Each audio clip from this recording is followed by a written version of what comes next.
నమస్తే, welcome to one TV news. ముందుగా bulletin లో హెడ్లైన్స్ చూద్దాం.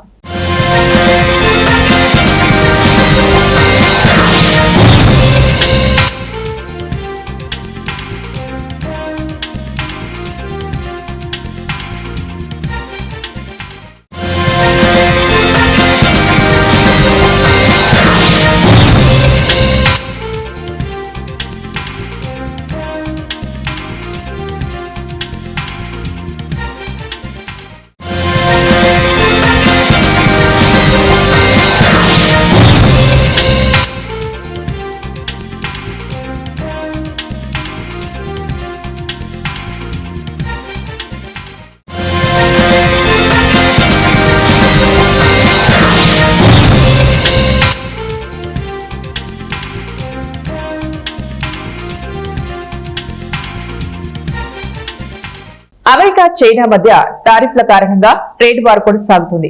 అరుదైన ఖనిజాలపై చైనా ఆధిపత్యం విషయంలో అమెరికా ఆందోళన వ్యక్తం చేస్తోంది.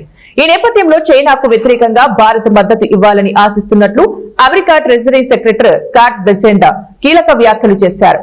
ఇదే సమయంలో చైనాను టార్గెట్ చేసి ప్రపంచ పంపిణీ వ్యవస్థలపై చైనా గురిపెట్టిందని ఆరోపణలు గుప్పించారు. America treasury secretary Scott Besant తాజాగా ఫాక్స్ న్యూస్ ఇంటర్వ్యూలో మాట్లాడారు. అమెరికా ప్రపంచ శాంతి, ఆర్థిక స్థిరత్వం కోసం కృషి చేస్తోంది. ఇదే సమయంలో చైనా ప్రపంచంలో వార్ ఎకనామీకి ఫైనాన్స్ చేస్తోందని ఆరోపించారు. అరుదైన ఖనిజాల ఉత్పత్తి, సరఫరాపై చైనా పెంచుకుంటున్న ఆధిపత్యాన్ని అడ్డుకోవడంలో భారత్, యూరోపియన్ దేశాలు అమెరికాతో కలిసి నడవాలని పిలుపునిచ్చారు. మంగోలియా దేశాభివృద్ధిలో భారత్ విశ్వసనీయ భాగస్వామి పాత్ర పోషిస్తోందని ప్రధాని మోదీ వ్యాఖ్యానించారు. 4 రోజుల భారత పర్యటనలో భాగంగా మంగళవారం ఢిల్లీకి చేరుకున్న మంగోలియా అధ్యక్షుడు ఉన్కా ప్రధాని నరేంద్ర మోదీతో చర్చలు జరిపారు. అధ్యక్ష బాధ్యతలు చేపట్టాక ఉన్కా భారతదేశంకు రావటం ఇదే తొలిసారి. ఇరువురి ద్వైపాక్షిక చర్చల తర్వాత మోదీ మాట్లాడారు. భారత్ మంగోలియా బంధం కేవలం ద్వైపాక్షికం కాదు, అంతకు మించిన గాఢమైన ఆత్మీయ, ఆధ్యాత్మిక బంధం. మన ఇరు దేశాల భాగస్వామ్యం ఇరు దేశాల ప్రజలు సత్సంబంధాల్లో ప్రతిబింబిస్తోంది. భారత్ అందించిన $1.7 బిలియన్ ఆర్థిక సహాయంతో మంగోలియాలో చేపట్టిన చమురు శుద్ధి కర్మాగారం ప్రాజెక్టు ఆ దేశ ఇంధన రక్షణకు మరింత భద్రత చేకూరుస్తుంది. విదేశాల్లో భారత్ చేపట్టిన అతిపెద్ద అభివృద్ధి భాగస్వామ్య ప్రాజెక్ట్ ఇదే. ఇందులో మంగోలియా సిబ్బందితో పాటు 2500 మందికి పైగా భారతీయ నిపుణులు పనిచేస్తూ ఈ ప్రాజెక్టును సుసాధ్యం చేస్తున్నారు. ఇది మాత్రమే కాకుండా ఎన్నో అంతర్జాతీయ వేదికలపై ఇరు దేశాల భాగస్వాములుగా కొనసాగుతున్నాయి. ఇండో పసిఫిక్ లో స్వేచ్ఛ, సులభతర, సమగ్రత వాణిజ్యానికి ఇరు దేశాలు కృషి చేస్తున్నాయి. గ్లోబల్ సౌత్ వానికి గట్టిగా ఇరు దేశాలు గట్టిగా వినిపిస్తున్నాయి. మంగోలియా పౌరులకు భారత్ ఉచితంగా ఈ వీసాలను అందించనుందని మోదీ చెప్పారు. ఇజ్రాయెల్, హమాస్ మధ్య శాంతి ఒప్పందం అమలు జరుగుతూ శాంతి నెలకొనుందని భావిస్తున్న తరుణంలో గాజాలో మళ్లీ హింస నెలకొంది. అయితే ఈసారి ఇజ్రాయెల్, హమాస్ మధ్య కాదు, హమాస్, ఆల్ ఖైదా అనుబంధ సంస్థ డోగ్ముష్ తెగ మధ్య జరిగిన ఘర్షణలో 64 మంది మరణించారు. వీరిలో 52 మంది డోగ్ముష్ తెగవారు, 12 మంది హమాస్ ఉగ్రవాదులున్నారు. మృతుల్లో హమాస్ సీనియర్ అధికారి కుమారుడు బసిం నయ్యూం కూడా ఉన్నట్లు హమాస్ టీవీ ఛానల్ వెల్లడించింది. మెడికల్ కాలేజీలను ప్రైవేటీకరించి చంద్రబాబు ప్రభుత్వం ఘోర తప్పిదం చేస్తోందని మాజీ మంత్రి, వైఎస్ఆర్సీపీ సీనియర్ నేత ధర్మాన ప్రసాదరావు ఆగ్రహం వ్యక్తం చేశారు. మంగళవారం ఆయన మీడియా సమావేశంలో మాట్లాడుతూ దేశంలో ఎక్కడా లేని విధంగా ఒకేసారి వైఎస్ జగన్ 17 మెడికల్ కాలేజీలు తెచ్చారన్నారు. పేద, మధ్యతరగతి ప్రజలు ఆరోగ్యానికి వైఎస్ జగన్ అధిక ప్రాధాన్యత ఇచ్చారని ధర్మాన పేర్కొన్నారు. పేద, మధ్యతరగతి కుటుంబాల్లో ఒకరికి ఆరోగ్యం పాడైనా అప్పుల పాలవుతున్నారు. ఆరోగ్యశ్రీ, ప్రభుత్వ మెడికల్ కాలేజీలు పేద, మధ్యతరగతి వారి కోసమే. వైద్య విద్యను అధిక ఖరీదు చేస్తే పేదలు ఎలా చదువుకోగలరు? కోట్లు పెట్టి మెడికల్ సీట్లు కొన్నవారు ప్రజల ఆరోగ్యం గురించి ఆలోచిస్తారా? మెడికల్ కాలేజీల ప్రైవేటీకరణ నిర్ణయాన్ని తక్షణమే చంద్రబాబు మార్చుకోవాలని ధర్మాన ప్రసాదరావు డిమాండ్ చేశారు. భారత ప్రజాతంత్ర యోజన సమైక్య రాష్ట్ర కార్యదర్శి జి రామన్న ఆధ్వర్యంలో నిర్వహించారు. ఖాళీగా ఉన్న గ్రంథాలయ పోస్టులు వెంటనే భర్తీ చేయాలని, ప్రతి పంచాయతీలో డిజిటల్ లైబ్రరీ అందుబాటులోకి తీసుకురావాలని కోటా జంక్షన్ వద్ద నిరసన కార్యక్రమం చేపట్టారు. ఈ నిరసనలో డివైఎఫ్ఐ నాయకులు, జిల్లా కన్వీనర్ సిహెచ్ హరీష్ తదితరులు పాల్గొన్నారు.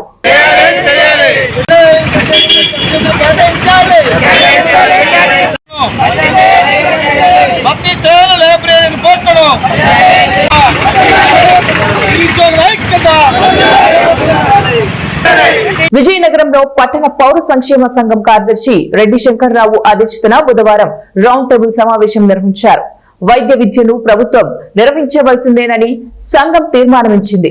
ఈ సందర్భంగా పట్టణ పౌర సంక్షేమ సంఘం జిల్లా కార్యదర్శి రెడ్డి శంకర్రావు, డాక్టర్ సురేష్ బాబు మాట్లాడుతూ ప్రభుత్వ విధానం వల్ల పేదలకు వైద్యం అందకపోవడంతో పాటు ఇప్పటికే పిహెచ్సిలో పనిచేసిన డాక్టర్లు పీజీ చేయాలంటే ఆర్థిక ఇబ్బందులు పడవలసి వస్తోందని డాక్టర్ సురేష్ బాబు పేర్కొన్నారు.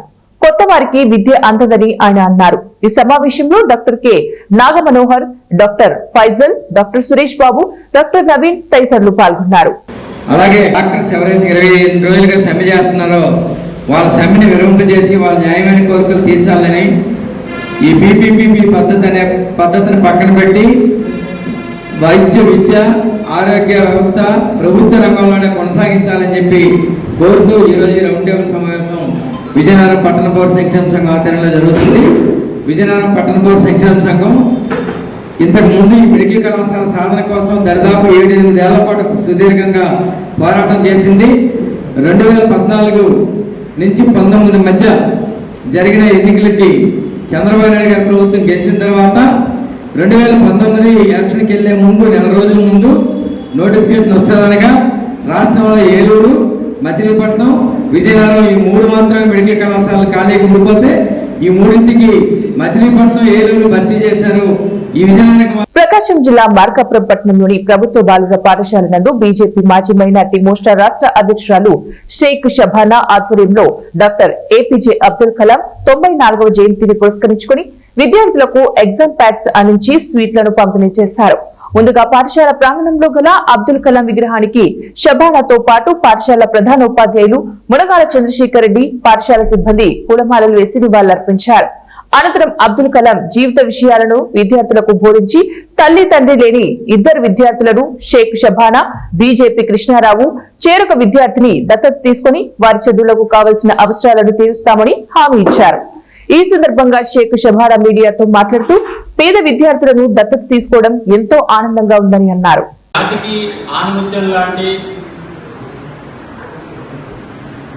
భారతరత్న మాజీ రాష్ట్రపతి, ప్రపంచవ్యాప్తంగా అద్భుతమైనటువంటి శాశ్వత గుర్తి పొందినటువంటి వ్యక్తి. టీచర్ అవ్వాలంటే ఏం చేయాలి? డిగ్రీ చదవాలి, బాగా చదవాలి. మనం ఏదైనా సాధించాలనుకుంటే చదువే దానికి కారణం. ఈ రోజు అబ్దుల్ కలాం గారు ఇంత గొప్ప వ్యక్తి అని మనం చెప్పుకుంటున్నాం గర్వంగా అంటే చదువు. ప్రకాశం జిల్లా మార్కాపురం పెద్దనాగులవరం రోడ్డులో గల జగనన్న కాలనీ అత్యంత దయనీయంగా ఉంది. వర్షం పడితే చెరువును తలపిస్తోంది. 60% లబ్ధిదారులు ఇల్లు నిర్మించుకున్నా గాని కనీస సౌకర్యాలు లేకపోవడంతో దూరంగా ఉంటున్నారు. పాములు, తేళ్లు సంచరిస్తున్నా గాని మొండిగా ఒకే ఒక్క కుటుంబం నివసిస్తుంది. టౌన్ లో అద్దెలు కట్టలేక ఇక్కడే ఉంటున్నామని, సౌకర్యాలు కల్పిస్తే ఉండేందుకు ఎంతో మంది సిద్ధంగా ఉన్నట్లు వారు తెలిపారు.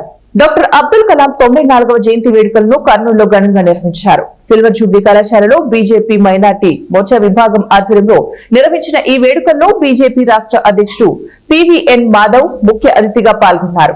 అబ్దుల్ కలాం ను ప్రతి విద్యార్థి ఆదర్శంగా తీసుకుని ఆయన ఆశయ సాధన కోసం కృషి చేయాలని మాధవ్ కోరారు. అబ్దుల్ కలాం చేసిన ప్రయోగాలు భారతదేశం ఉన్నత స్థాయిలో నిలిచే విధంగా చేశాయన్నారు. ఈ కార్యక్రమంలో బీజేపీ మైనార్టీ మోర్చా రాష్ట్ర అధ్యక్షుడు సయ్యద్ బాషా, బీజేపీ యువ మోర్చా రాష్ట్ర అధ్యక్షుడు సునీల్ రెడ్డి తదితరులు పాల్గొన్నారు. పివి నరసింహారావు చే ప్రారంభించబడ్డ ఈ యొక్క కళాశాలలో ఇవాళ అబ్దుల్ కలాం గారి జయంతి చేయటం నిజంగానే చాలా గొప్ప పరిణామం. విద్యార్థుల్ని మన అబ్దుల్ కలాం గారి యొక్క ఆయన యొక్క సేవా నిరతి, ఆయన యొక్క ఆలోచన, ఆయన యొక్క విజన్ అన్నింటికీ ప్రజలతో పాల్పంచుకునే అవకాశం దొరికింది. ముఖ్యంగా ఆయన జీవిత చర్మాంకంలో విద్యార్థులతో గడపాలి, 1,00,000 మంది విద్యార్థులతో కలిసి అనేక రకాల వాళ్ళ భావాలను అర్థం చేసుకోవాలి. యంగ్ మైండ్స్ ఇగ్నైట్ చేస్తే ప్రపంచం అద్భుతంగా తయారవుతుందని చెప్పి ఇగ్నైటింగ్ మైండ్స్ అనే పుస్తకం రాయటం, వింగ్స్ ఆఫ్ ఫైర్ అని చెప్పి మీ యొక్క హృదయంలో ఎప్పుడు కూడా నిరంతరం జ్వాజ్వలమైన అగ్ని రగులుతూ ఉండాలి, నువ్వు ఆ శిఖరాగ్రానికి వెళ్ళాలి అని చెప్పి వింగ్స్ ఆఫ్ ఫైర్ అనే పుస్తకం రాయటం. అలాగే మై మెమరీస్ విత్ ప్రముఖ్ స్వామీజీ ఏదైతే ఉందో అది కూడా ఈ దేశం యొక్క స్పిరిచువాలిటీని కూడా తెలియజేసే విధంగా, ఒక పక్క మిజైల్ మ్యాన్గా, ఇంకో పక్క శాటిలైట్స్ పైకి పంపించిన వ్యక్తిగా, ఇంకో పక్క భారతరత్న భారతదేశ మాజీ రాష్ట్రపతి పిజే అబ్దుల్ కలాం 94వ జయంతి కార్యక్రమం బద్వేలు పట్టణంలోని విశ్రాంత ఉద్యోగుల సంఘం కార్యాలయంలో అధ్యక్షులు రామసుబ్బారెడ్డి ఆధ్వర్యంలో నిర్వహించారు. ఈ సందర్భంగా వారు మాట్లాడుతూ 1931వ సంవత్సరం సెప్టెంబర్ 15వ తారీఖున తమిళనాడు రాష్ట్రంలోని రామేశ్వరం గ్రామంలో పుట్టి పేదరికం అనుభవించి రాష్ట్రపతి స్థాయికి ఎదిగిన మహనీయుడని అన్నారు. అబ్దుల్ కలాం చేసిన సేవలకు భారత ప్రభుత్వం అవార్డిచ్చి సన్మానించిందని అన్నారు. గుండె జబ్బుల నివారణకు స్టంట్ కనిపెట్టిన మహనీయుడని అన్నారు. ఈ కార్యక్రమంలో విశ్రాంత ఉద్యోగుల సంఘం అధ్యక్షుడు రామసుబ్బారెడ్డి, కార్యదర్శి కత్తి బ్రహ్మయ్య, కోశాధికారి గంగన్న, ఆర్గనైజేషన్ కార్యదర్శి ముల్లపాటి పిచ్చయ్య, ఉపాధ్యక్షుడు రాఘవరెడ్డి, అసోసియేషన్ అధ్యక్షులు పుల్లయ్య, ఆనందరావు, రామసుబ్బమ్మ తదితరులు పాల్గొన్నారు. భారతదేశ రాష్ట్రపతిగా పనిచేసినటువంటి అబ్దుల్ కలాం గారి 94వ జయంతి సందర్భంగా మన బద్వేలు పట్టణంలోని విశ్రాంత ఉద్యోగుల సంఘ కార్యాలయంలో ఆయన కూర్చోపడానికి పూలమాలలు వేసి ఘనంగా నివాళులు. కలాం గారు తమిళనాడు రామేశ్వరంలో 34 సంవత్సరాల ముందర ఉన్నాడు. ఆయన పేరు అబుల్ ఫకీర్ జైనులాబ్దీన్ ఫకీర్, పూర్తి పేరు. లాస్ట్ అందరూ కలాం అయితే ప్రతి ఒక్కరూ చదువు పూర్తి కాగానే అంది వచ్చిన ఉద్యోగ అవకాశాలు అందిపుచ్చుకుని పురోగమించాలని నియోజకవర్గ యువ నాయకులు మండలి వెంకట్రామన్నారు. అవనిగడ్డ ఎన్వీఎల్ క్రాంతి డిగ్రీ కళాశాలలో రాష్ట్ర నైపుణ్యాభివృద్ధి సంస్థ ఆధ్వర్యంలో జాబ్ మేళా నిర్వహించారు. ఈ సందర్భంగా వెంకట్రామ్ జాబ్ మేళా ప్రారంభించి మాట్లాడుతూ రాష్ట్ర నైపుణ్య అభివృద్ధి సంస్థ ద్వారా యువతకు శిక్షణ, ఉద్యోగాలకు కల్పన కార్యక్రమం నిరంతరాయంగా జరుగుతుందన్నారు. స్కిల్ డెవలప్మెంట్ కార్పొరేషన్ ద్వారా ప్రతి 3 నెలలకు ఒక నియోజకవర్గంలో జాబ్ మేళాలు నిర్వహిస్తూ యువతకు విస్తృత ఉద్యోగ ఉపాధి అవకాశాలు కల్పిస్తున్నట్లు తెలిపారు. నియోజకవర్గ యువతకు ఉద్యోగాల కల్పనకు ఎమ్మెల్యే మండలి బుద్ధప్రసాద్ విశేష కృషి చేస్తున్నారన్నారు. ఇటీవల కూటమి ప్రభుత్వం ఎంతో ప్రతిష్టాత్మకంగా నిర్వహించిన మెగా డిఎస్సీలో అవనిగడ్డ నియోజకవర్గంలోని యువతకు 275 ఉపాధ్యాయ ఉద్యోగాలు రావడం గర్వకారణమన్నారు. కూటమి ప్రభుత్వం అందిస్తున్న ఈ ప్రోత్సాహాన్ని, అవకాశాలను యువత అందించిపుచ్చుకొని ఎదగాలని పిలుపునిచ్చారు. యువతీ యువకులు తమ ఆలోచనలు, లక్ష్యాల మేరకు ఉద్యోగాలు సాధించే ప్రయత్నంలో సమయాన్ని వృధా చేయకుండా చదువు పూర్తయిన వెంటనే అందుబాటులో ఉన్న ఉద్యోగంలో చేరి తదుపరి తమ అంచనాల మేరకు కోరుకునే ఉద్యోగం కోసం ప్రయత్నం చేయాలని సూచించారు. చాలా అవసరం ఉంది. ఎందుకంటే మేము పొద్దున్న తెలిస్తే కనీసం 3-4 ఉద్యోగాలు కావాలని చెప్పి వస్తుంటారు ప్రతిరోజు కూడా, ఒక రోజు అని కాదు, అన్ని రోజులు.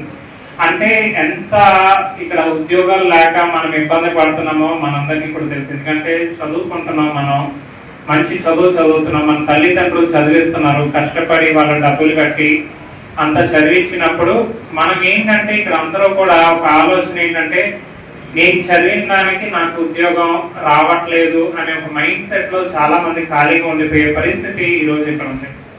అయితే ముందుగా మనం చదివిన క్వాలిఫికేషన్ కి ఈరోజు కంప్యూటర్ సైన్స్ చదివి, బీటెక్ కంప్యూటర్ సైన్స్ చదివి అలా చాలా మంది ఒక్కొక్క ఎవరి ఫీల్డ్ లో వాళ్ళు, ఇప్పుడు మెడికల్ అవ్వనివ్వండి, ఏదైనా నాకు సరిపడా ఉద్యోగం రాలేదు అని చెప్పి మనం ఇళ్లలో ఖాళీగా ఉంటే మనల్ని ఇంత చదివించిన తల్లిదండ్రులు ఒక పక్కన బాధపడుతూ మనం కూడా సమాజంలో నలుగురి మధ్య కూడా తిరగలేని పరిస్థితి ఉంటుంది. నేను మీ అందరికీ చెప్పేది ఏంటంటే వచ్చిన అవకాశాన్ని మనం సద్వినియోగం చేసుకుందాం. అది మనకు తగిన క్వాలిఫికేషన్తో ఈరోజు ఉద్యోగం రాకపోవచ్చు, మీరేం బాధపడక్కర్లా, మీరు అక్కడితో ఆగిపోవట్లా. ఒకళ్ళు మీకు ఈరోజు అది కేవలం ఇంటర్మీడియట్ క్వాలిఫికేషన్తో ఉందో, ఒక డిగ్రీ క్వాలిఫికేషన్తో ఉందో, మనం ఇంకా పై చదువు చదివేమని అనుకుందాం.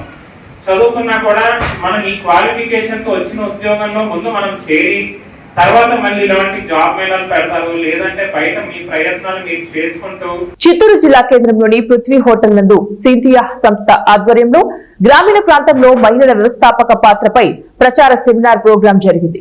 పలు స్వచ్ఛంద సంస్థలు పాల్గొని ఈ కార్యక్రమంలో Cynthia director Abraham Santhanam, Austin director DIC Venkatareddy, RSETI director Pavan Kumar, Anil Kumar మాట్లాడుతూ గ్రామీణ ప్రాంతాలలోని మహిళలు అన్ని విధాలుగా చేతి వృత్తులపైన శిక్షణ పొంది అభివృద్ధి చెందాలని, ప్రభుత్వం అందిస్తున్న పథకాలను తెలుసుకుని శిక్షణ కార్యక్రమాలను ఉపయోగించుకుని గ్రామీణ భారతదేశంలోని మహిళలు అన్ని విధాలుగా అభివృద్ధి చెందాలని, ప్రభుత్వ పథకాలను తెలుసుకుని అవగాహన కలిగి చేతివృత్తులు, టైలరింగ్, కంప్యూటర్, డ్రైవింగ్, ఎలక్ట్రీషియన్ కార్యక్రమాలపై శిక్షణ పొంది మహిళలు అన్ని రంగాలలో అభివృద్ధి చెందాలని తెలియజేశారు. ఇక్కడ మనకి ఇంటెన్షన్ ఆఫ్ మీరు మీ బ్యాంకులతో పాటు అనుసంధానమై మీరు లోన్లు ఎంతవరకు తీసుకునేసి మీ లోన్లు తీసుకున్న వాటితో ఊరికే ఖర్చు పెట్టుకోకుండా సరేనా, వాటితో ఏదైనా ఇన్కమ్ జనరేషన్ యాక్టివిటీ అంటే ఇన్ ద సెన్స్ మీరు ఏదైనా సరే పనికి వచ్చేది కానీ లేకుంటే మీరు చేస్తున్న చేతి వృత్తులతో సహా మా ఆర్సిటీ స్పెషల్గా మీకు ఏవైతే స్కిల్స్ కావాలో మీరు మగ్గం వర్క్ దగ్గర నుంచి టైలరింగ్ దగ్గర నుంచి పెయింటింగ్ దగ్గర నుంచి జూట్ బ్యాగ్ ప్రిపరేషన్ దగ్గర నుంచి రిమైనింగ్ అన్ని యాక్టివిటీస్ని ఎలా చేయాలి, ఏ విధంగా చేస్తే మీరు మార్కెట్లో నిలబడగలుగుతారు, మీరు చేసిన ప్రోడక్ట్ వచ్చేసేసి మీరు ఏ విధంగా కస్టమర్స్కి డెలివరీ చేసుకోగలుగుతారు, వాళ్ళకి కావాల్సిన విధంగా మీ ప్రోడక్ట్ని మీరు ఎలా మెయింటైన్ చేసుకోగలుగుతారు అనేది మా ఆర్సిటీ ఎస్పెషల్లీ మీకు నేర్పిస్తుంది. మీకు నేర్పించిన దాన్ని మీరు మీ ఓన్గా మీ కాళ్ళ మీద నిలబడేసేసి ఒక షాప్. చిత్తూరు జిల్లా పలమనేరు శాసనసభ్యులు అమర్నాథ్ రెడ్డిని కుప్పం విద్యుత్ సహకార సంస్థ డైరెక్టర్ గా నియమితులైన చంద్రశేఖర్ రెడ్డి మరియు వి కోట మండలం చింతల ఎల్లాగరం గ్రామానికి చెందిన చంద్రశేఖర్ రెడ్డిని రెస్కో డైరెక్టర్ గా ప్రభుత్వం నియమించింది. దీంతో పదవి రావడానికి దోహదం చేసిన స్థానిక ఎమ్మెల్యేలు మర్యాదపూర్వకంగా కలిసి సన్మానించారు. గతంలోనూ చంద్రశేఖర్ రెడ్డి రెస్కో డైరెక్టర్ గా పనిచేసిన అనుభవం ఉండటంతో రైతుల సమస్యల పరిష్కారంలో చొరవ చూపాలని ఈ సందర్భంగా ఎమ్మెల్యే ఆయనకు సూచించారు. అదేవిధంగా ఆయనకు అభినందనలు కూడా తెలియజేశారు. చిత్తూరు జిల్లా బంగారుపాలెం మండలం పలమనేరు చిత్తూరు జాతీయ రహదారిపై కాటప్పగారిపల్లె రోడ్డు సమీపంలో బుధవారం ఉదయం పలమనేరు నుంచి చిత్తూరు వైపు ఎర్రచందనం 9 దుంగలతో వస్తున్న కారు రోడ్డు ఇటువైపు నుంచి కోరివారిపల్లి నుంచి బంగారుపాలెం వైపు ద్విచక్ర వాహనంలో వెళ్తున్న వెంకటస్వామిని ఢీకొనడంతో గాయాలయ్యాయి. కారు రోడ్డు పక్కన లోయలో పడటంతో కారులో ఉన్న స్మగ్లర్లు పరారైనట్లు తెలిసింది. సంఘటన స్థలానికి చేరుకున్న పోలీసులు ద్విచక్ర వాహనాన్ని కారులో ఉన్న ఎర్రచందనం దుంగలను స్వాధీనం చేసుకున్నారు. ఎర్రచందనంతో పాటు కారు స్వాధీనం చేసుకుని కేసు నమోదు చేసి పారిపోయిన వారి కోసం గాలింపు చర్యలు చేపట్టినట్లు పోలీసులు తెలిపారు.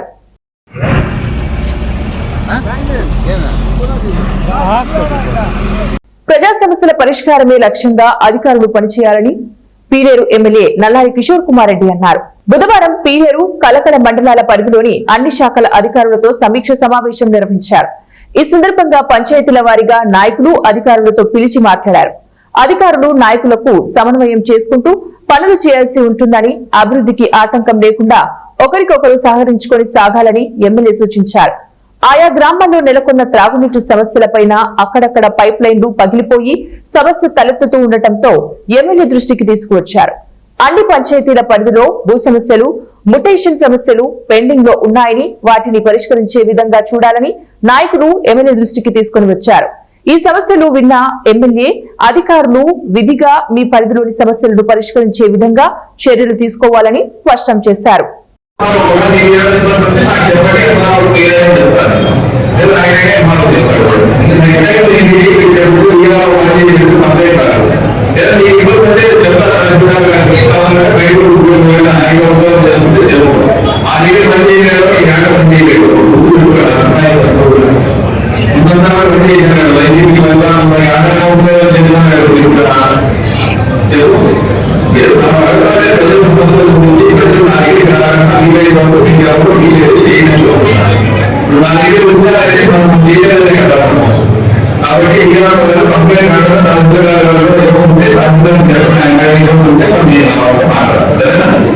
ముక్కు పచ్చలారని ఇద్దరు చిన్నారులను చంపి తండ్రి ఆత్మహత్య చేసుకున్న సంఘటన డాక్టర్ బిఆర్ అంబేద్కర్ కోనసీమ జిల్లా ఆలమూరు మండలం మడికి శివారు చిలకలపాడులో తీవ్ర విషాదం నింపింది. వివరాల్లోకి వెళితే సెలూన్ షాప్ నిర్వహించే పావులూరి కామరాజు భార్య నాగదేవి సుమారు 5 ఏళ్ల క్రితమే ఆత్మహత్య చేసుకుంది.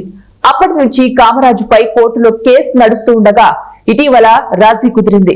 కానీ బుధవారం తెల్లవారుజామున కుమారులు అభిరామ్, త్రినాథ్ గౌతమ్లకు పురుగుల మందు తాగించి హత్య చేశాడు.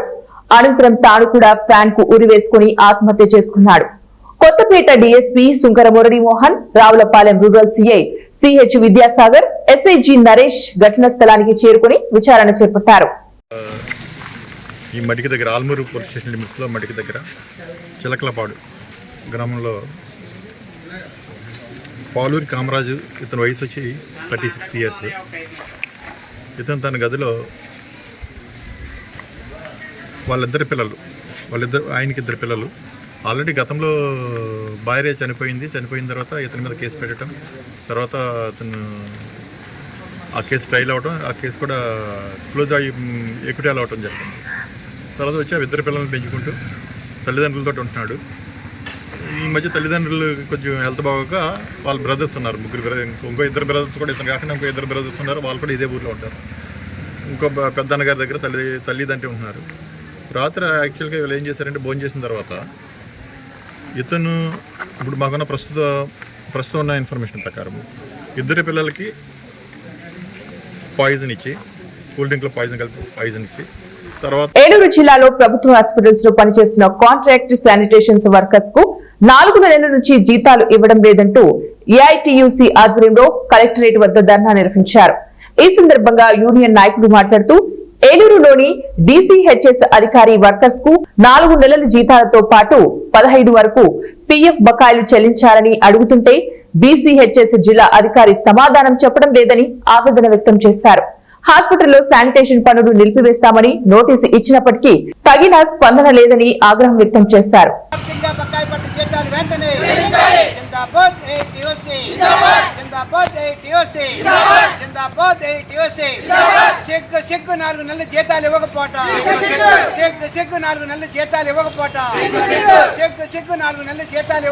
జనరల్ హాస్పిటల్లో కాంట్రాక్ట్ అయిపోయినా ఇక్కడ 2 నెలల జీతాలు బకాయిలు, 10 నెలల పిఎఫ్ బకాయిలు ఉన్నాయి, అది చెల్లించలేదు. అలాగే జిల్లా వ్యాప్తంగా ఉన్న ఏరియా హాస్పిటల్స్, కమ్యూనిటీ సెంటర్స్లో పనిచేస్తున్న శానిటేషన్ సిబ్బందికి 4 నెలల జీతాలు బకాయిలు ఉన్నాడు. అలాగే పిఎఫ్ బకాయిలు ఒక 15 ఉన్నాయి. అయినా సరే అవన్నీ కూడా చెల్లించలేదు. మేము ప్రభుత్వానికి తఫాలుగా మేము నోటీసులు ఇస్తూనే ఉన్నాం. అయినా అటు ప్రభుత్వం కూడా దాని మీద శ్రద్ధ వహించలేదు. ఈ రోజున పని ఆఫ్ చేస్తున్నామని చెప్పేసి ఏలూరు నగరంలో విజువల్ ఛాలెంజ్ అసోసియేషన్ ఆధ్వర్యంలో కలెక్టరేట్ వద్ద ఇంటర్నేషనల్ కేన్ డే సెలబ్రేషన్స్ పై అవగాహన ర్యాలీ నిర్వహించారు.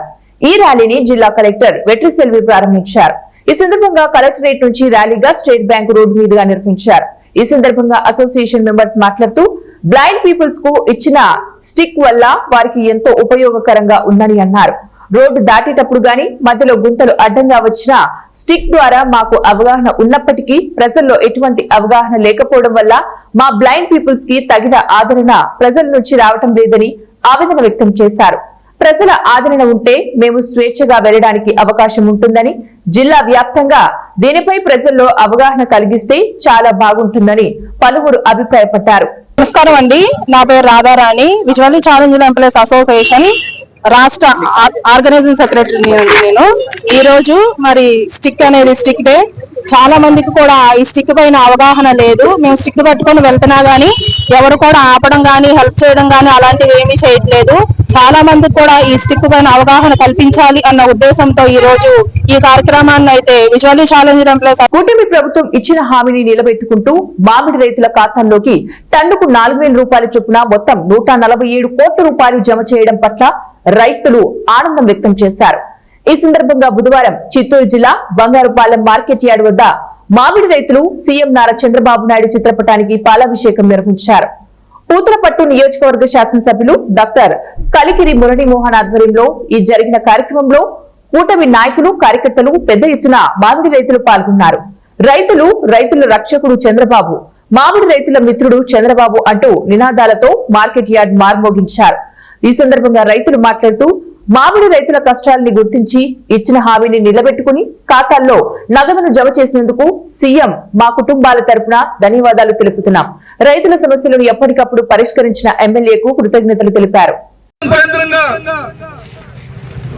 రాష్ట్ర ముఖ్యమంత్రి ఎన్డీఏ కూటమి సారథి గౌరవనీయుల మాన్యశ్రీ నారా చంద్రబాబు నాయుడు గారు ప్రతి ఇంట్లో దీపావళి పండుగకి సంతోషకరమైనటువంటి శుభవార్త చెప్పారు. మీకందరికీ తెలుసు, చిత్తూరు జిల్లాలో మామిడి రైతాంగం ఎన్ని కష్టాలు పడతారో. 6 కాలం పంట పండించిన అమ్ముకునే రోజుకి ధర లేక ఎన్నో ఇబ్బందులు పడుతూ ఉంటారు. అలాంటి పరిస్థితులని రాష్ట్రానికి మోడీ చేసిన అన్యాయాన్ని శ్రీశైలం మల్లన్న కూడా క్షమించడని, దేవుడి పేరు చెప్పి ప్రజలను మోసం చేయడం సాధ్యం కాదని సిపిఎం రాష్ట్ర కార్యదర్శి కె శ్రీనివాసరావు అన్నారు. కర్నూలులో ప్రధాని నరేంద్ర మోదీ పర్యటనను నిరసిస్తూ వామపక్ష పార్టీల ఆధ్వర్యంలో గో బ్యాక్ మోడీ అంటూ కర్నూలు నగరంలో నిరసన ర్యాలీ నిర్వహించి కర్నూలు కలెక్టరేట్ వద్ద ధర్నా నిర్వహించారు. ట్రంప్ మన దేశ ఆర్థిక వ్యవస్థను దెబ్బతీసే విధంగా చర్యలు తీసుకుంటే మోడీ నోరు మెదపకుండా ఉండటం నిరసిస్తూ ఈ ప్రదర్శన నిర్వహిస్తున్నామని, రాష్ట్రానికి అన్యాయం చేస్తున్న చంద్రబాబు స్పందించడం లేదని, రాయలసీమకు ప్రత్యేక ప్యాకేజీకు సంబంధించిన నిధులు ఇప్పటి వరకు విడుదల చేయలేదని, రాయలసీమ జిల్లాల్లో ఉన్న పెండింగ్ ప్రాజెక్టును పోటీ చేయలేదని, విశాఖ ఉక్కు పరిశ్రమలు ప్రైవేట్ పరం చేయడానికి సిద్ధమయ్యారని, లక్షల కోట్ల రూపాయలు పెట్టుబడులు, వేలల్లో ఉద్యోగాలు అంటూ మోడీ మాటల గారడిని నిరసిస్తూ రాష్ట్ర వ్యాప్తంగా నిరసన కార్యక్రమాన్ని నిర్వహిస్తామని శ్రీనివాసరావు కేంద్ర రాష్ట్ర ప్రభుత్వాలను హెచ్చరించారు.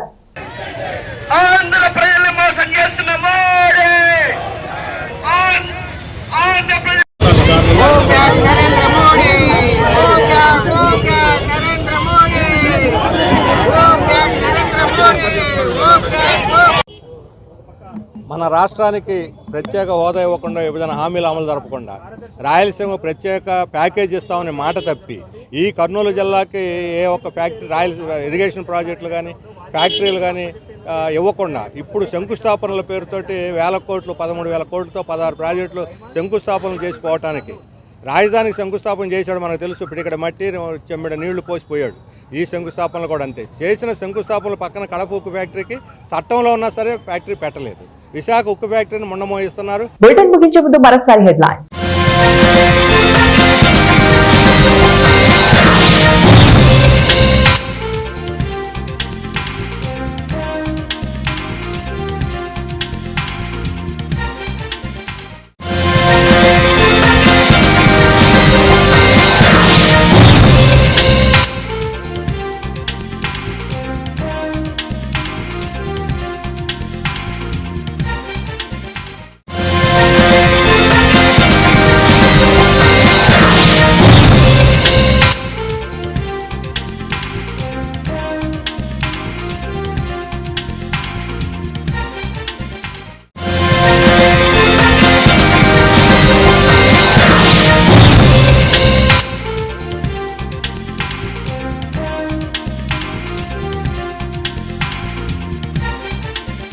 ఇవి ఇప్పుడు బులెటిన్ డీటెయిల్స్. నెక్స్ట్ బులెటిన్ లో మళ్ళీ కలుద్దాం. Until then keep watching 1TV news.